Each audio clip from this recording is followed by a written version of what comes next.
अब very good evening guys, Chandra institute के YouTube channel पे मैं आरपी मिश्रा दोस्तों आपका स्वागत करता हूं। दोस्तों ये लास्ट लेक्चर जरूर मस्ट वॉच, आपको इस लेक्चर को जरूर देखना है और कम से कम 20-22 बार देखना है। दोस्तों मैं कहूँगा कि आप इस लेक्चर को मतलब दिन में एग्ज़ाम जैसे से नज़दीक आए दिन में 2 बार जरूर देखें एग्ज़ाम तक।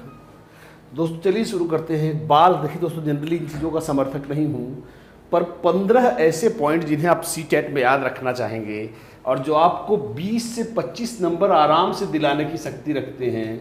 दोस्तों आपको लगेगा कि सर ऐसा है पहले क्यों नहीं, पर दोस्तों ये आप समझ भी तभी पाएंगे जब आप बाकी के लेक्चर समझ चुके होंगे।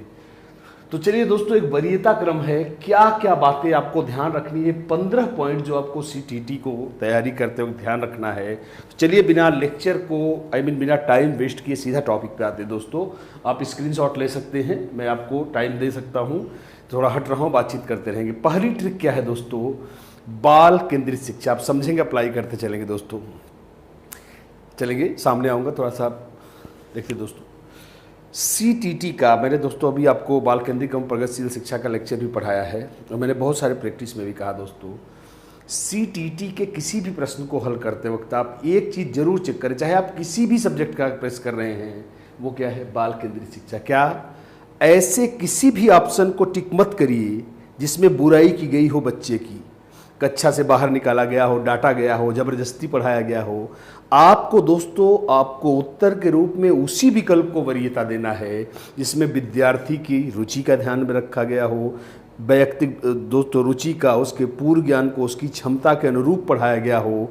अर्थात विद्यार्थी को सम्मान देने वाले ऑप्शन को ही वरीयता देंगे। और यही क्या है, बच्चे के अनुसार पाठ्यक्रम, गृह कार्य, विषय वस्तु, शिक्षण विधि, ये सारी कैसी प्रमाण होगी, बाल केंद्रित शिक्षा की। दोस्तों दूसरी प्रगतिशील शिक्षा। दोस्तों मैंने आपको कई बार बताया दोस्तों, और आपको लेक्चर में भी मैंने बताया है, क्या शिक्षा वह है जो रोजगार देती हो, रोजी रोटी देती हो। शिक्षा दोस्तों वह है जो जमाने की मांग के अनुसार है। शिक्षा वास्तविक जीवन से मुंह नहीं मोड़ सकती।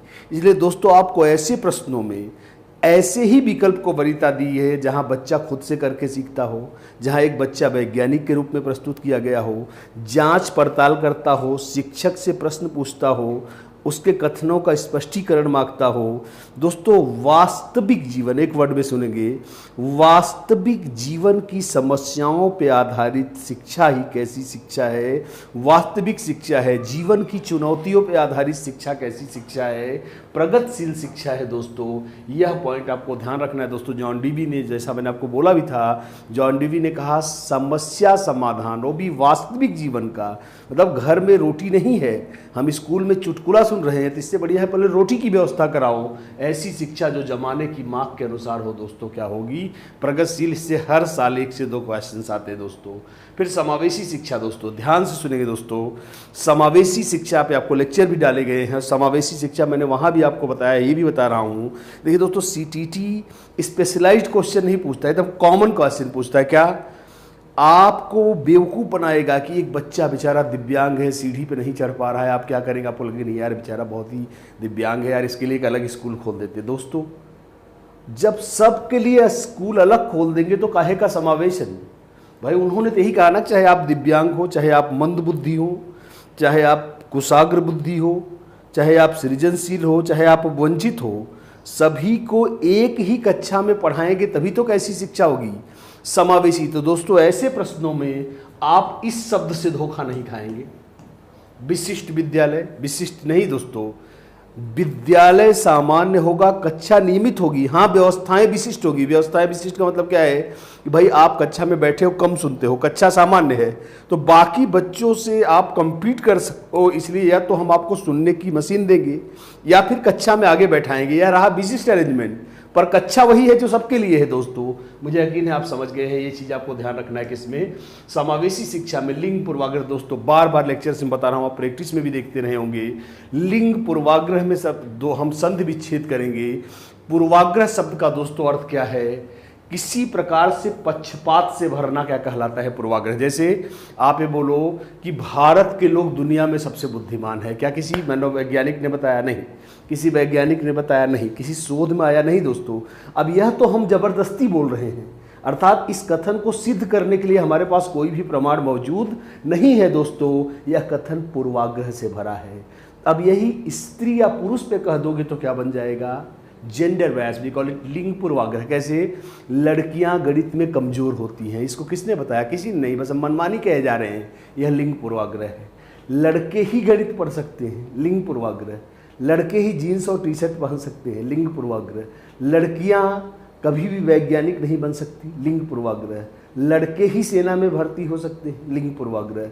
लड़कियां ही चूल्हा चौका कर सकती हैं, लिंग पूर्वाग्रह। अर्थात किसी भी दोस्तों, किसी भी लिंग में अच्छा या बुरा कह के एक तरफा कहा गया कोई भी कथन भरा होगा दोस्तों, किससे? लिंग पूर्वाग्रह से। ये सबसे आसान है दोस्तों। जैसे दादी ने अपनी पोती से कहा कि तुम लड़कों की तरह कपड़े क्यों पहनती हो, साड़ी क्यों नहीं पहनती, तो दोस्तों यह भरा है किससे? लिंग पूर्वाग्रह से। ठीक है, अब टी शर्ट और जीन्स पे लड़कों की रजिस्ट्री थोड़ी हुई है दोस्तों। अब आएगा दोस्तों इसका लेवल 2 है लिंग पूर्वाग्रह दूर करने का उपाय। दोस्तों सिंपल सी बात है, बहुत बार आ चुका है। लिंग पूर्वाग्रह तभी दूर होगा दोस्तों जब यह परंपरा टूटेगी कि लड़की चूल्हा चौका करेगी और लड़का बाहर बाइक लेकर घूमेगा। अब लड़की अगर बाइक लेकर घूमे, क्या लड़का चूल्हा चौका नहीं कर सकता? हम आप इलाहाबाद में रहते हैं स्टूडेंट के रूप में, क्या हम चूल्हा चौका नहीं करते हैं? तो हमें क्यों कह रहे हैं कि लड़कियों का डिपार्टमेंट है? तो दोस्तों अगर भूमिकाएं विपरीत कर दी जाए, लड़की लड़कों की पारंपरिक भूमिका तोड़ दी जाए, तो खत्म हो जाएगा दोस्तों क्या? लिंग पूर्वाग्रह। दोस्तों ये हर साल दोस्तों ये तीनों पॉइंट से, चारों पॉइंट से अकेले 5-6 क्वेश्चन आते हैं दोस्तों। मतलब आपको हम 6-7 क्वेश्चन क्लियर करते चल रहे हैं। और अब चलेंगे दोस्तों, अगला पॉइंट देखेंगे दोस्तों, पॉइंट नंबर 5, आंतरिक प्रेरणा। देखिए दोस्तों, आपको जानकर आश्चर्य होगा, वैसे तो हमने सारे मैस्लो का सिद्धांत पढ़ा, मैंने आपको सारे सिद्धांत पढ़ाए हैं, पर दोस्तों आंतरिक प्रेरणा उतना टैट इत्यादि में नहीं, पर सीटीटी में दोस्तों यह बहुत मायने रखता है। देखिए दोस्तों, सिंपल सी बात क्या है कि अगर पापा हमें 10 रुपये रोज़ दे करके या एक कैंडी दे करके, टॉफ़ी देख बेटा ये लो टॉफ़ी खा लो, स्कूल चले जाओ, अपन टॉफ़ी खाने के लालच में, कैंडी खाने के लालच में स्कूल जा रहे हैं, यद्यपि हमारा जाने का कोई मन नहीं है, पर यह कैसी प्रेरणा है दोस्तों? बाह्य प्रेरणा, पुरस्कार, प्रोत्साहन। और सोचिए दोस्तों, असली प्रेरणा क्या है? पापा ना कहे, हमें खुद लगे नहीं यार पढ़ाई लिखाई हमारे लिए भी तो जरूरी है, हमको जाना चाहिए स्कूल। तो दोस्तों खुद से अगर आप अपनी रिस्पॉन्सिबिलिटी समझ लें तो भला इससे बेहतर प्रेरणा क्या है दोस्तों? कई बार सीटीटी में 8 से 10 बार क्वेश्चन पूछे जा चुके हैं, इसलिए हम प्रेरणा में भी किसको फोकस कर रहे हैं? आंतरिक, स्वतः। दोस्तों कई प्रश्न है, मुझे 1-2 याद आ गए कि राम एक बहुत ही उत्सुक पाठक है, वह खुद से किताबें निकालता है, खुद अपना होमवर्क पूरा करता है, खुद समय से स्कूल जाता है, तो वह कैसे प्रेरित है दोस्तों? कैसा उत्तर आएगा? आंतरिक प्रेरणा। और अगला आएगा दोस्तों वैयक्तिक विभिन्नता। दोस्तों 1 सेकेंड 30 सेकेंड्स का टॉपिक है और सीटीटी के लिए दोस्तों बहुत ही ज़्यादा इंपॉर्टेंट है। मैंने ही दोस्तों आपको कई लेक्चर में बताया कि जुड़वा बच्चे, ध्यान से सुनेंगे दोस्तों, जुड़वा बच्चे जुड़वा होने के बावजूद, तो दोस्तों सीटीटी का एक बहुत ही मज़ेदार चैप्टर है और ये ऐसा चैप्टर है जिसमें मतलब आपको मतलब ये भी नहीं कहना दिमाग खपाना, अरे यार ये बड़ा मुश्किल है। सिंपल सी बात क्या है दोस्तों, साइकोलॉजी में आपने पढ़ा है, बीएड बीटीसी में, आप ऐसा नहीं कि आज मैं पढ़ा रहा हूँ, आप पहले से जानते हैं दुनिया के कोई भी 2 लोग एक जैसे नहीं है, चाहे वे समान जुड़वा बच्चे ही क्यों ना हो। समानताएं जबकि समान जुड़वा में काफ़ी होती, पर उनमें भी कुछ अंतर होते हैं। अब दोनों एक ही दिन थोड़ी चलेंगे, दोनों एक ही दिन का लिखना नहीं शुरू करेंगे दोस्तों, कुछ न कुछ अंतर जरूर पाए जाते हैं दोस्तों। इसी को क्या कहते हैं? वैयक्तिक विभिन्नता। आप जरा सोचिए दोस्तों, जब दुनिया के 2 विद्यार्थी एक जैसे नहीं हैं तो आपको क्या नहीं करना है? इन प्रश्नों में पहले वो सुने। 2 विद्यार्थियों में तुलना करना गलत है, क्योंकि दोस्तों आप जानते हैं तुलना का नियम क्या है? समान समान में तुलना होता है। पंखे और आदमी में कोई तुलना नहीं है, कैमरे में और आंखों में कोई तुलना नहीं है दोस्तों। कैमरा एक मशीन है, हमारी आंखें हमारे जीवन पर डिपेंड करती हैं, कैमरा जीवित नहीं है दोस्तों। तो दोस्तों आपको देखिए दोस्तों, न तो समान मूल्यांकन कर सकते हैं क्योंकि 2 लोग एक जैसे हैं ही नहीं, ना 2 विद्यार्थियों में तुलना कर सकते हैं, न तो समान गृह कार्य दे सकते हैं, न तो सबके लिए एक शिक्षण विधि हो सकती है, न तो सबके लिए समान पाठ्यक्रम हो सकता है दोस्तों। अर्थात दोस्तों ओवरऑल आपको समानता, एक बार बड़ा अच्छे यार बड़ी अच्छी बात है यार, सारे लोग एक ही टाइप के रहेंगे कितना मजा आएगा, पर दोस्तों नेचर ने तो हमें ऐसा नहीं बनाया है। तो प्रश्न है दोस्तों फिर आप क्या करेंगे? समान मूल्यांकन गलत, समान शिक्षण विधि गलत, समान पाठ्यक्रम गलत, 2 विद्यार्थियों में तुलना गलत, एक ही जैसी सार्वभौमिक शिक्षण विधि गलत, अर्थात दोस्तों आपको इसमें ऐसे ऑप्शन का चयन करना है जिसमें इज्जत की गई हो किसकी, वैयक्तिक विभिन्नता। मतलब ऐसा कोई भी कथन जो वैयक्तिक विभिन्नता की क्या करती है, अनदेखी, आपको बेवकूफ बनाएगा इस शब्द को लिख करके। समान पाठ्यक्रम, आपको लगेगा नहीं यार ये तो बड़ी अच्छी बात है यार, अंतर का क्या होगा, सब एक जैसे ही हो, पर ऐसा संभव तो नहीं है दोस्तों। इसलिए इसमें झांसा मत खाइएगा, वही ऑप्शन का चयन करिएगा जिसमें सम्मान किया गया हो किसका, वैयक्तिक विभिन्नता का। और दोस्तों एक बहुत ही इंपॉर्टेंट पॉइंट जो हर साल सीटीटी में बहुत सारे बच्चे गलत करते हैं, और इस टॉपिक का नाम है दोस्तों असेसमेंट फॉर लर्निंग, और इसे हम कहते हैं दोस्तों अधिगम के लिए आकलन। अब देखिए दोस्तों सिंपली समझिए कैसे। देखिए दोस्तों अब आप खुद समझिए, जैसे आप क्लास में अपने पिछले लेक्चर में देखा, मैंने आपको बताया था पूर्व ज्ञान का कॉन्सेप्ट, कि अगर आप बच्चे को फल पढ़ा रहे हो, कह रहे हैं सर फल क्या होता है, आप बोले बेटा आपने चेरी फल देखा है, हैं चेरी कौन सा फल है, फिर आप कह रहे बेटा एक काम करो तुमने इंग्लैंड में पाया जाने वाला फलाफल देखा है, हैं सर मैंने कहाँ देखा, मैं कौन सा इंग्लैंड गया हूँ। दोस्तों यह पॉइंट अधिगम के लिए आकलन अब आपने पढ़ाना शुरू किया। दोस्तों कश्मीर से सेब का उदाहरण लिए हो, यूपी में बच्चे ने सेब का पेड़ ही नहीं, बेटा सेब की पत्तियां हरी हो, अरे जब उसने देखा ही नहीं तो क्यों बता रहे उसको। दोस्तों सिंपल सी बात क्या है, फेल या पास करने के लिए नहीं, लाठी मारने के लिए, डांटने के लिए नहीं, सुधारने सिखाने के लिए किया गया आकलन, न कि कॉपी चेक करने के लिए। दोस्तों हम विद्यार्थी को बेहतर पढ़ा सकें, इसलिए शिक्षण के दौरान ये जान ले भैया इसके लिए कौन सी शिक्षण विधि उचित रहेगी, हाँ ठीक है ये वाली, इसके लिए कौन सा पूर्व ज्ञान जान लेना जरूरी है, इसकी रुचि क्या है, इसकी बुद्धि का स्तर क्या है। अगर ये सब जान लेंगे दोस्तों तो उसकी ज़रूरत के अनुसार शिक्षण करेंगे। यही कहलाता है क्या, अधिगम के लिए आकलन, मतलब बेहतर सिखाएं कैसे इसके लिए आकलन, न कि डांटने के लिए, फेल करने के लिए आकलन। तो दोस्तों आप समझ लीजिए, पहले यह एक प्रीपेड प्लान है। कैसे समझाता हूं, जैसे शिक्षण अधिगम के दौरान विद्यार्थी का पूर्व ज्ञान जान लेना, उसकी रुचि जान लेना, उसके बुद्धि का स्तर समझ लेना, उसकी प्रेरणा समझ लेना, उसकी जिज्ञासा का स्तर समझ लेना, उसकी तत्परता को समझ लेना, तभी तो हम उसे बेहतर सिखा पाएंगे। दोस्तों क्या कहलाएगा अधिगम के लिए आकलन, दौरान या पूर्व, दौरान या पूर्व, यह अधिगम के पहले कर सकते हैं, अधिगम के दौरान। अब दोस्तों जब सिखा देंगे तब कौन सा अधिगम के लिए आकलन होगा। कहने का दोस्तों क्या है, मैंने आपको बोला कि अगर कक्षा में पेड़ पढ़ाना है तो हम सेब के पेड़ से नहीं शुरू कर सकते यूपी में, क्योंकि यूपी में सेब का पेड़ नहीं पाया जाता। हम पूछे बेटा तुमने कौन सा, अरे मैंने तो अपने घर में नींबू का पेड़ देखा, तो नींबू के पेड़ से शुरू करो, फिर बाद में सेब का पेड़ पढ़ाओ, पर पहले उससे पढ़ाओ जो उसको मालूम है, अर्थात उसके पूर्व ज्ञान को महत्व दो। ऐसे में पेड़ समझाना आसान रहेगा। दोस्तों मुझे यकीन है आप समझ रहे हैं, तो फिर से सुनना। शिक्षण अधिगम के दौरान विद्यार्थी की रुचि, पूर्व ज्ञान, ग्रहण शक्ति, बुद्धि का स्तर, ये सारी चीज़ें जान लेना ताकि हम उसे बेहतर सिखा पाएँ। दोस्तों क्या कहलाएगा अधिगम के लिए आकलन। अब दोस्तों उसने हमने बोला भाई जल के स्रोत में क्या जानते हो साहब, हमारे घर में तो नल से पानी आता है। बच्चा थोड़ी समझ रहा है कि भैया, उसको तो लगता है बस नल पापा खोलते हैं, बस अब मैं समझ गया पानी कहाँ से आता है। बोले कहाँ से आता है बेटा, नल से, नल से। अब आप उसको लाख समझाओ बेटा कुएं से पानी आता है, हैंडपंप से गया, झूठ बोल रहा है, कहीं कुछ नहीं आता है, सब नल से पानी आता है। तो आप नल से शुरू करके कुएं तक ले जाओ, क्योंकि नल है उसका क्या, पूर्व ज्ञान, इससे कुआं भी समझाना आसान रहेगा। यह दोस्तों क्या कहलाता है अधिगम के लिए आकलन। पर दोस्तों जब ये सेशन खत्म हो जाएगा, ध्यान सुनेंगे भाई, हमने कहा ठीक है बेटा तुम कुएं का पानी नहीं नल का पानी जानते हो, चलो नल के पानी से ही शुरू करते हैं, जल के स्रोत। पर दोस्तों एक बार हमने उसकी रुचि जानी, उसका पूर्व ज्ञान जाना, उसकी ज़रूरत के अनुसार पढ़ाया, पर चैप्टर खत्म होने के बाद दोस्तों हम ये भी तो जानना चाहेंगे क्या वह समझ पाया है जल के स्रोत। अब अधिगम के लिए आकलन नहीं होगा दोस्तों, अधिगम का आकलन। दोस्तों कक्षा के दौरान हमने पूछा बेटा आप कितना जानते हो इन चीज़ों के बारे में, तो चेक कर रहे हैं ताकि बढ़िया पढ़ा पाएँ। पर दोस्तों खत्म होने के बाद वार्षिक परीक्षा में अधिगम के लिए आकलन नहीं होगा। शिक्षण अधिगम सत्र की समाप्ति पर यह जानना कि क्या शिक्षण के उद्देश्य पूरे हुए, क्या अधिगमी वास्तव में सीख पाया है। अब यह अधिगम के लिए आकलन का समय नहीं है, तो फाइनल रिजल्ट है दोस्तों, इसे हम क्या बोलेंगे अधिगम का आकलन। जैसे एक शिक्षक कक्षा में पाठ शुरू करने के दौरान अपने विद्यार्थियों के बारे में जानकारी लेता है, जैसे उनका पूर्व ज्ञान, रुचि आदि। क्या कहलाएगा दोस्तों? अधिगम के लिए आकलन। पर अगर यही प्रश्न ऐसे पूछा जाए कि एक शिक्षक एक पाठ पूरा करने के बाद यह जानना चाहता है कि विद्यार्थी किस स्तर तक सीख पाया है, यह घटना खत्म हो गई दोस्तों।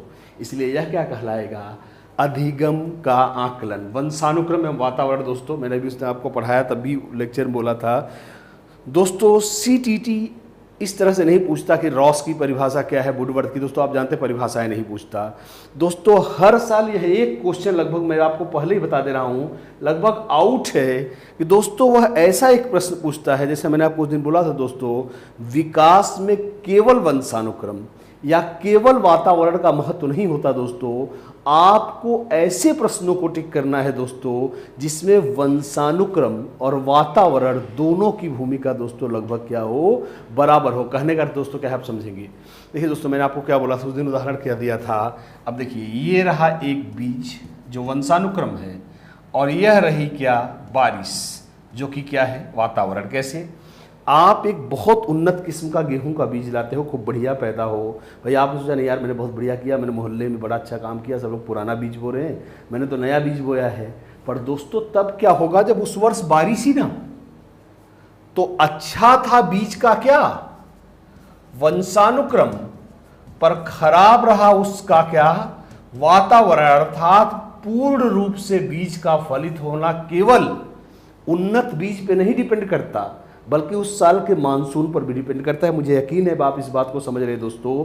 बेसिकली शब्द के कहने का मतलब क्या है कि आपको वह प्रश्न जिसमें वंशानुक्रम और वातावरण दोनों आते हैं, ऐसे प्रश्नों में दोस्तों आपको उस विकल्प का चयन करना है जिसमें वंशानुक्रम और वातावरण दोनों का प्रभाव हो। और मैंने आपको वुडवर्थ की वो डेफिनेशन भी बताई थी, बालक का विकास वंशानुक्रम और वातावरण का गुणनफल है, योग नहीं है दोस्तों। योग इसलिए नहीं कहा उसने क्योंकि हमको पता नहीं कि एग्जैक्ट दोनों का प्रभाव कितना कितना होता है, पर महत्व दोनों का बराबर है, एक गुणते एक बराबर एक। इसलिए दोस्तों उसने क्या कहा कि बालक का विकास वंशानुक्रम एवं वातावरण का क्या होता है दोस्तों, गुणनफल होता है। और अब दोस्तों लास्ट की 6 ट्रिक्स धुआंधार एक बार देखेंगे। सतत एवं व्यापक मूल्यांकन। जैसे दोस्तों मैंने बहुत सारे लेक्चर में आपको बताया, मैंने दोस्तों आपको बहुत सारे लेक्चर में बताया क्या कि दोस्तों एकमात्र साल के अंत में ली गई परीक्षा से बच्चे डरने लगे, बच्चे आत्महत्या करने लगे दोस्त। बोर्ड की परीक्षाओं के में आने 13-14 साल के बच्चे फांसी लगाने लगे, गवर्नमेंट परेशान हो गई। दोस्तों ऐसा क्या हो रहा है? परीक्षा क्या यमराज बन चुकी है? मौत के मुंह में डालना है परीक्षा में भेजना बच्चे को। दोस्तों एनसीईआरटी एनसीएफ 2005 में दोस्तों आपने पढ़ा होगा सतत और व्यापक मूल्यांकन आज मूल्यांकन का सबसे चर्चित शब्द है, इसे हम सीसी कहते हैं दोस्तों।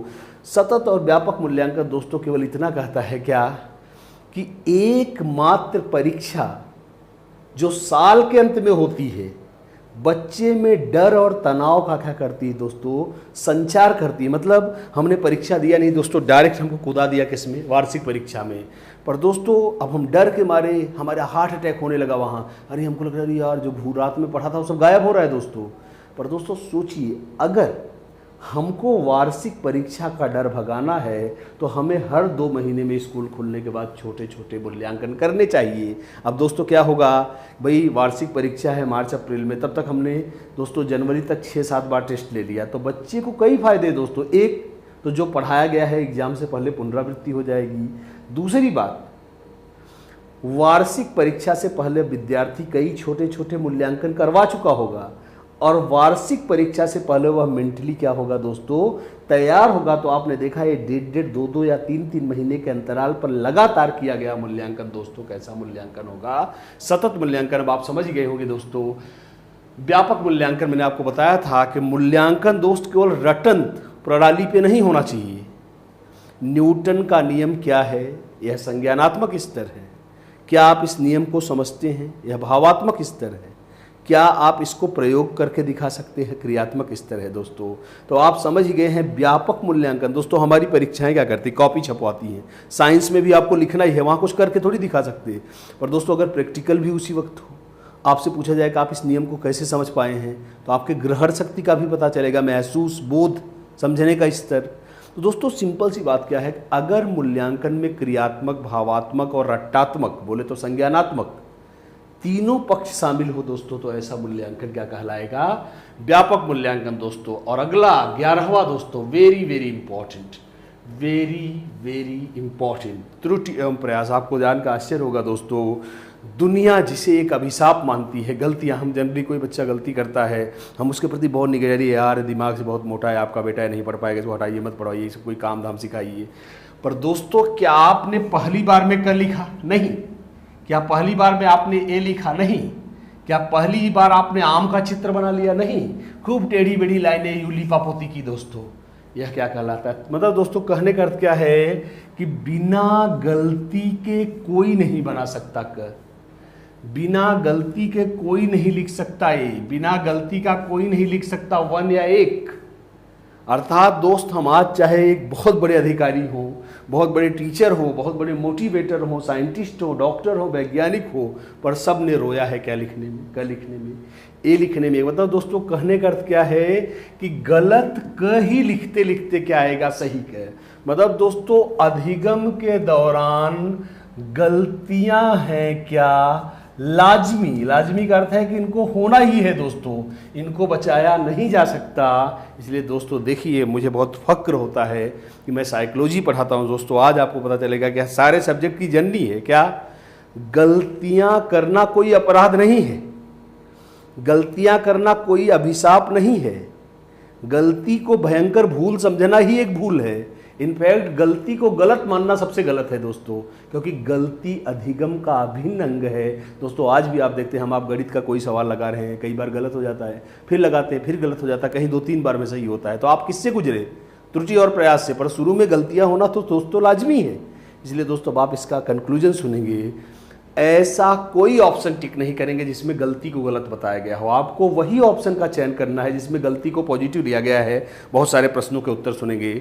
गलतियां अधिगम का अभिन्न अंग है, गलतियां अधिगम का हिस्सा हैं, गलतियां अधिगम की खिड़कियां हैं, गलतियां अधिगम की शुरुआत है। मतलब आप क्या देख रहे हो कि सब में गलतियों को सकारात्मक माना गया है, क्योंकि गलत किए बगैर सही नहीं किया जा सकता। और दोस्तों पता नहीं क्या है, त्रुटि और प्रयास हर साल सीटीटी के पेपर में आता है। तो दोस्तों अब आप समझ ही गए होंगे।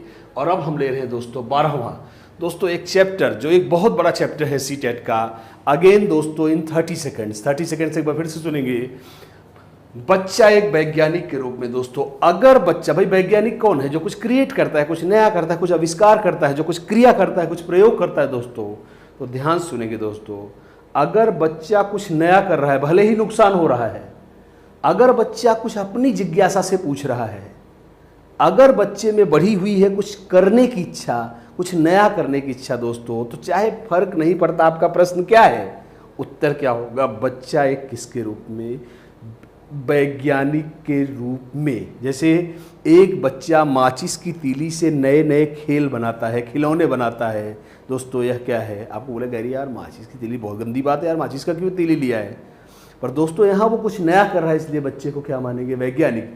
मिठाई के डिब्बे को डोरी में बांध के गाड़ी आ रही कह रहा है दोस्तों। हमने आपने मिठाई का डिब्बा फेंक दिया, पर वो तो कुछ नया कर रहा है, उसे खिलौना तो बना रहा है। तो हम नहीं, वो बनाएगा क्या? वैज्ञानिक। तो फिर सुनना, अगर कुछ क्रिया जा रहा है, कुछ नया हो रहा है, जिज्ञासा तीव्र हो रही है, प्रयोग हो रहा है दोस्तों, तो बच्चे को क्या मानेंगे? वैज्ञानिक। और अब आएगा दोस्तों, बच्चा एक समस्या समाधान करता। दोस्तों समस्या समाधान की 3 विधियां हैं, मोटा मोटा सुनिए, वैसे पढ़ाया गया है चैप्टर में आपको। त्रुटि एवं प्रयास विधि, अभी भी बताया था, हर बच्चा क्या करके सीखता है? गलती। अर्थात दोस्तों गलती करने में वह कौन सी विधि का अनुसरण कर रहा है? समस्या समाधान की त्रुटि और प्रयास विधि। मैंने बोला ना दोस्तों, इसको अभिशाप मत समझिए, तो और चौंकाने वाली बात है कि गलतियां करना समस्या समाधान की एक विधि है। तो बच्चा क्या बनेगा दोस्तों? समस्या समाधान करना, सूझ विधि। मैंने क्या बोला था? अचानक ही समस्या का हल ढूंढ लेना क्या कहलाता है? सूझ। और मैंने बोला था एक बच्चा 9 में 5 का गुणा कर रहा है, पहाड़ा केवल कहाँ तक आता है दोस्तों? उसको 6 तक। सोच रहे अरे यार अब कैसे करूँगा, मेरे को तो 9 का पहाड़ा ही नहीं आता। अचानक उसने ऐसे कर दिया, ऐसे, क्योंकि वो समझ गया कि जो उत्तर 9 में 5 का गुणा करने से आता है वही उत्तर 5 में 9 का गुणा करने चाहता है और यह अचानक ढूंढा गया हल ही दोस्तों क्या कहलाता है, सूझ कहलाता है। सुल्तान का उदाहरण आप जानते ही हैं। तो अगर दोस्तों बच्चा कुछ अचानक कर रहा था, हमारे गाँव में बोल गया यार नकल मारा होगा, तुक्का तुक्का मारा होगा। और दोस्तों सोचो साइकोलॉजी कितनी पॉजिटिव समझती है, यह समस्या समाधान की कौन सी विधि मानी जाएगी। तो आप उत्तर क्या देंगे कि बच्चे में समस्या समाधान की क्षमता का क्या हो रहा है दोस्तों, विकास हो रहा है। और अब दोस्तों एक बहुत बड़ा टर्म जो मैं आपको समझाऊं, वैसे मैंने लेक्चर में बहुत अच्छे से समझाया है दोस्तों, अभिसारी और अपसारी चिंतन। हर साल प्रश्न आता है दोस्तों, हर साल चिंतन में। देखिए दोस्तों सिंपली समझिए, वैसे आप लेक्चर देख ही रहे हैं। अभिसारी चिंतन क्या है दोस्तों, मैंने क्या बोला था, कई जगहों से एक जगह पे आना, कन्वर्जेंट, मिल जाना दोस्तों, जैसे A B C D E और यहाँ एफ पे दोस्तों सब मिल रहे हैं, क्या है अभिसारी चिंतन। क्या, कई बिंदुओं से एक बिंदु तक पहुंचना। जैसे दोस्तों बहुविकल्पी प्रश्न कैसे चिंतन का उदाहरण है, अभिसारी। शुरू में ऑप्शन कितने होते हैं, 4, पर उत्तर तक बचता कितना है, 1। तो दोस्तों अगर अनेक बिंदु, से रूढ़िवादी चिंतन कहते हैं, सब आपको पढ़ाया हुआ है दोस्तों। इसी को परंपरावादी चिंतन कहते हैं, इसी को लंबवत चिंतन कहते हैं, इसी को संश्लेषण, संश्लेषण क्या होता है दोस्तों, जुड़ जाना, इसी को संश्लेषणात्मक चिंतन कहते हैं। तो कई बिंदुओं से एक बिंदु तक अगर पहुंचा जाता है दोस्तों तो क्या कहलाएगा, हम इसे क्या बोलेंगे दोस्तों, कैसा चिंतन कहेंगे, हम इसे बोलेंगे अभिसारी चिंतन। मतलब एक विद्यार्थी एक प्रश्न को एक ही तरह से हल कर सकता है, यह कैसा चिंतन है दोस्तों, आपका उत्तर होगा अभिसारी। एक विद्यार्थी एक प्रश्न को निश्चित उत्तर तक पहुंचाता है, अभिसारी चिंतन। पर दोस्तों अगला प्रश्न है अपसारी, इसका ठीक उल्टा दोस्तों, इसे याद करना आसान है। जब एक बिंदु से अनेक बिंदुओं तक पहुंचे दोस्तों तो वह चिंतन कैसा कहलाएगा, अपसारी। जैसे दोस्तों अगर आप भारत के प्रधानमंत्री होते आप क्या सुधारते, कोई बोलेगा मैं बिजली सुधारूंगा, कोई बोलेगा नहीं साहब मुझे तो यातायात सुधारना है, कोई बोलेगा नहीं साहब मैं तो सरकारी नौकरी बढ़ाऊंगा, फिर दोस्तों कोई क्या बोलेगा मैं तो ट्रेन सुधारूंगा, फिर बोलेगा साहब कोई मैं तो नौकरियां जनरेट करूंगा। तो प्रश्न कितना है, एक, पर उत्तर कितने हैं, अनेक। आपने देखा प्रश्न एक था, कई उत्तर आ रहे हैं, देखिए बाहर की तरफ सब जा रहे हैं दोस्तों, ऐसा चिंतन क्या कहलाएगा, अपसारी चिंतन। मैंने आपको मोबाइल टावर का उदाहरण दिया था। मोबाइल टावर में दोस्तों क्या होता है, टावर एक होता है, करोड़ों मोबाइल उसी से जुड़े होते हैं। ये रहा टावर, यहाँ से सब मोबाइल जुड़े हुए हैं दोस्तों, यह कैसा चिंतन कहलाएगा, अपसारी। मतलब एक प्रश्न को कई विधियों से हल करना दोस्तों, कैसा चिंतन कहलाएगा, अपसारी चिंतन कहलाएगा दोस्तों। कहने का अर्थ क्या है, विविध सोच, विविध परंपरा, कई दृष्टि से सोचना।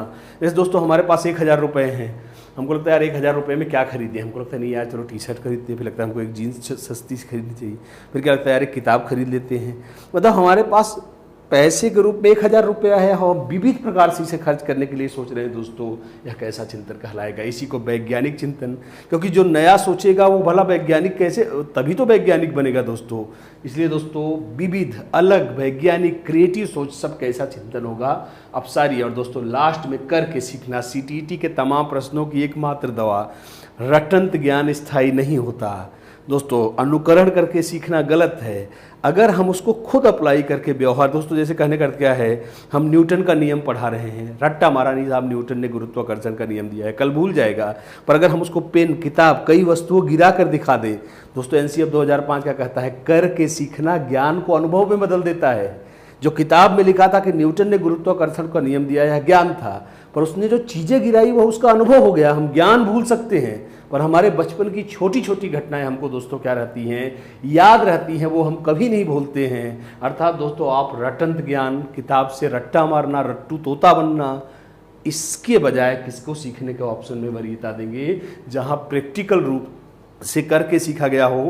प्लीज़ इस वीडियो को दोस्तों 8 से 10 बार देखिएगा और रोज़ देखिए जब तक एग्जाम ना हो जाए। यह लेक्चर, यह वीडियो, ये ट्रिक्स आपके पूरे सिस्टम को चेंज कर देंगी दोस्तों। इस उम्मीद के साथ कि आप इसे बिंदास देखेंगे, बढ़िया से डाइजेस्ट करेंगे। मैं आरपी मिश्रा दोस्तों आज इस शिक्षण का पूरा लेक्चर खत्म करता हूं दोस्तों। आज सीटीटी को खत्म कर दिया मैंने, साइको शिक्षण दोनों दोस्तों। सुखद भविष्य की कल्पना करते हुए, कामना करते हुए आपको गुड बाय कहता हूं दोस्तों, और आशा करता हूं मेरे स्टूडेंट हमेशा बेहतर करते रहें, आप भी धुआंधार बेहतर करेंगे, 30 में 30 लाएंगे दोस्तों। हमारे आज भी हजारों स्टूडेंट 30 में 30 ला चुके हैं। आप तिशयोक्ति मत समझिएगा दोस्तों, मैं मेहनत करता हूं, विद्वान नहीं हूं, और आशा करता हूं मेरे साथ आप भी मेहनत करेंगे। चलिए दोस्तों गुड बाय कहता हूं, wish you best of luck, thank you.